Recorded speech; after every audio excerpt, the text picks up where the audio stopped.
Hello, this is Riley Smith with MakeGood Creative Network, and today I want to talk about how to fight imposter syndrome. Yes, I said fight. I'm not going to pretend I can tell you how to cure it, because unfortunately imposter syndrome is one of those gross things that keep on coming back. But I'm going to tell you how to fight it so that it doesn't keep you from doing all the wonderful art things that you want to do with your time. And if you hear panting in the background, it's my dog. Just FYI, the panting is not me.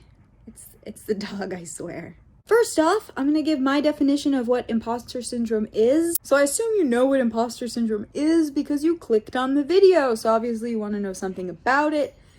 However, I wanna make sure that we're on the same page. So when I say imposter syndrome, I mean that feeling of I'm not good enough. I'm not a writer, I'm not an artist. I'll never be good enough. I'm faking it. The things I've made are not very good. Everybody's gonna realize that I'm bad, or everybody already has realized that I'm bad, and they're just not telling me. All of these feelings make up imposter syndrome. So obviously, logically, we know that this is not true. You're not an imposter. You're just doing stuff like everybody else is just doing stuff, right? But the thing is that what makes it a syndrome is that you're not thinking logically. And this happens to everybody. All artists, all creators at some point go through this. Some people go through it more than others. I don't tend to have a whole lot of trouble with it generally, but a couple weeks ago I was really struggling. I really thought, oh, I'm not a very good writer. These projects that I'm trying to do aren't panning out because I'm just not good at this. And I'm a writer for a living. People pay me for my money and I still had to deal with this. So I thought that I would make this video and talk about some of the ways that I've fought imposter syndrome, that I kind of got through it, and ways that I've seen work for other people. These are all actual things you can do and not just get over it, because that's never good advice. So I'm gonna give you like actual things that you can do to get through this round of imposter syndrome that you're battling. And if you are feeling imposter syndrome, honestly, that's a great sign, because it's something that happens to all creators and all artists at some point. So if you're feeling it, you are in very good company. If you're wondering what this cute lemon is beside me, it's merch from my Twitch channel. If you feel like checking that out, I'm Riley is Yelling, R-I-L-E-Y is Yelling. I stream frequently. And if you give me a follow and tune into one of those streams, I'd be happy to answer any questions you have about writing or becoming a freelancer or anything like that. Anyway, let's get into the 5 ways to fight imposter syndrome. The very first thing I'm going to suggest to you is take a class. If you put a good spin on imposter syndrome, if instead of saying, I'm not good enough, you say, I can improve, I have things I'd like to work on and get better at, then imposter syndrome is actually something really wonderful. It's beginner's mind. It's the feeling that you have so much to learn. So if you want positive vibes instead of downing on yourself, focus on that beginner's mind. Say, there's always something to learn. I'm ready to learn. I want to improve. I want to get better at this. Instead of focusing on what you don't have, figure out what you can do to get it. And taking a class is the easiest way to do that. So if I'm feeling down about myself, or I'm worried, oh, I'm not very funny, I take a comedy class. If I'm feeling like, oh, I'm not a very good writer, I'll either sign up for a class or get a good book. We have a video about that. 5 books to make you a better writer. So take a class, or similar to take a class, read a book on your subject. Learn more about your craft.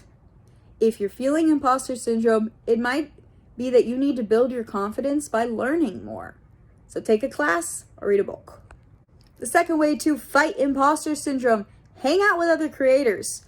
They're going to be feeling similar things to you, and if you are hanging out with arty people all the time, you'll start feeling like that's where you belong, like you're supposed to be there, and they will reassure you.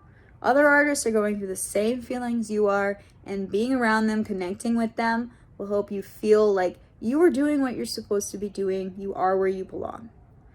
Great place to meet other creators. You can try Facebook groups. I suggest searching by your area. So instead of just joining a writers group, which might be a little too broad, try screenwriters in Los Angeles, comedy writers in Nevada's too big, comedy writers in Reno. Look in your area. There's probably somebody in your town and nearby who does the same thing you do and would love to talk to you about it. So Facebook groups, or there's this really cool app called Meetup. I talk about it all the time. There's this really cool app called Meetup. And that's MEETUP. Download it. Put in whatever thing you're interested in. Find people in your area to hang out with who do the thing you do. You'll feel so much better, and it'll be a lot harder for you to succumb to imposter syndrome. Tip number 3, read about artists you respect and their doubts. A lot of artists and writers in their letters or memoirs will talk about how hard this is, how hard making stuff is, and how much they doubt themselves. Even people who you think are totally classic writers have felt the same thing you're feeling. So check out their memoirs. If you don't feel like reading a whole big ass memoir, you can follow us on Instagram, because we post quotations and little stories like this all the time. One of my favorite quotations is actually from Jimi Hendrix. He says, I'm paraphrasing, "Some days you are going to hate the guitar, but if you keep at it, it's going to show you wonderful things that you never imagined. It's going to pay off." And hearing that Jimi Hendrix, arguably the best guitar player to ever live, said that some days he hated the guitar, made me feel so much better about my own stuff. Like, if even he was like, fuck this, I don't want to do this, then of course sometimes I'm gonna be like, fuck this, I don't want to do this. But that doesn't make me not a writer. Just like it doesn't make him not a guitarist. So yeah, follow us on Instagram for motivational quotes like that. Tip number 4, get specific about what you want to improve. Yes, you're never going to be perfect. You're never going to be perfect. There's always something to improve, especially if you're just starting out. Did you think this would be easy? It's not. None of these, making stuff is hard. So instead of overwhelming ourselves by saying, I'm not a good writer. Like, for instance, for me, going, I'm not a good writer. What does that mean? That is way too big and nebulous and subjective a thing. We got to break that down. So I figured out one thing that I'd like to improve. Plotting. Building suspenseful plots. I think I'm pretty good at characters and dialogue. That's probably my strong suit. But I had a hard time with building suspense and plots. And so even more specific than plotting, I said I want to be able to build suspense. And so I was like, okay, I'm going to get better at building suspense. And I started reading a lot of thrillers and trying to figure out at the suspenseful moments, what is going on here. So be specific. If you find yourself going, I'm not a good painter, I'm not a good artist, I'm not a good photographer, find one thing, that you don't think you're very good at. Find one specific thing that you can work on and improve. And focus on that thing. If you start to see improvement, you're going to start to feel better. You'll forget about imposter syndrome because you're working on improving. You're not throwing this nebulous, upsetting, negative thing at yourself. You're thinking, I'm getting better. And that feels a lot better. And that's true for literally all of us. Everybody can always be better. Everybody always has something to learn. That's a great attitude to have. If you ever look at what you're doing and think, oh, I know everything about this, then you really should worry. That's what you should worry. Tip number 5 is probably my favorite. because it is honestly the thing that has helped me the most. Tip number 5, seek out bad art. I mean, bad novels that have been published, you know, things that you're like, this is not good writing, but it made a ton of money. Similarly, boring or just bad movies that also made a shit ton of money.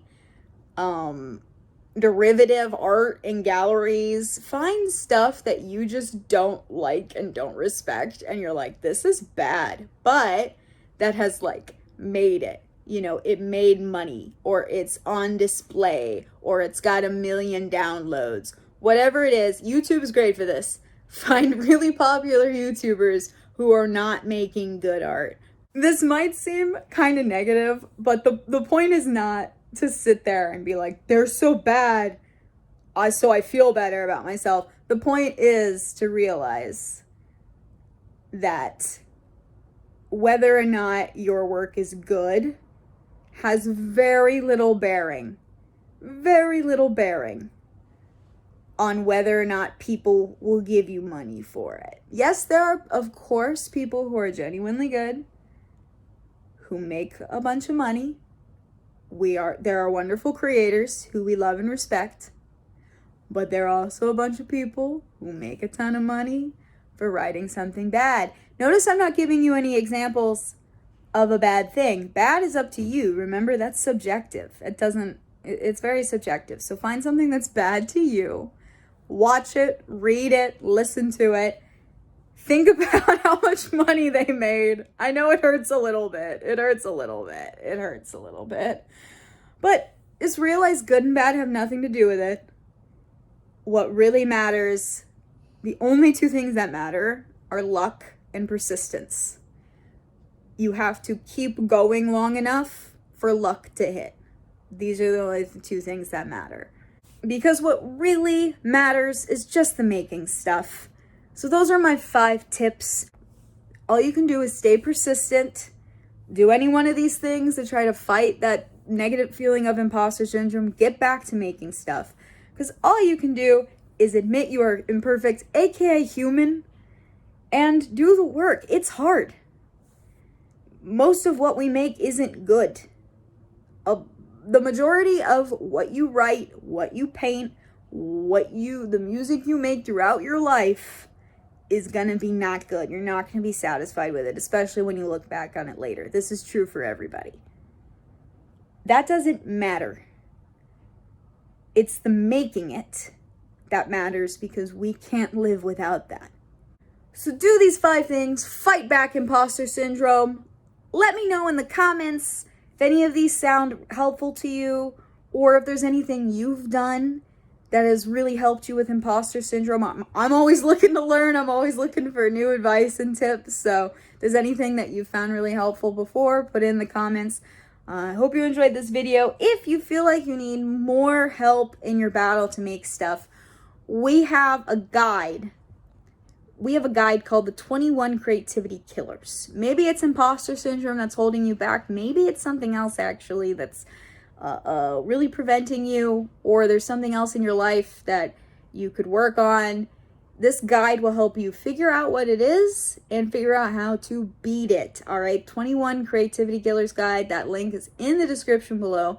Make sure you like this video and subscribe to the channel. We put out helpful creative videos about every other week. We have a lot more like this on the channel to help you stay inspired. Thank you so much for watching. And now, let's go make stuff.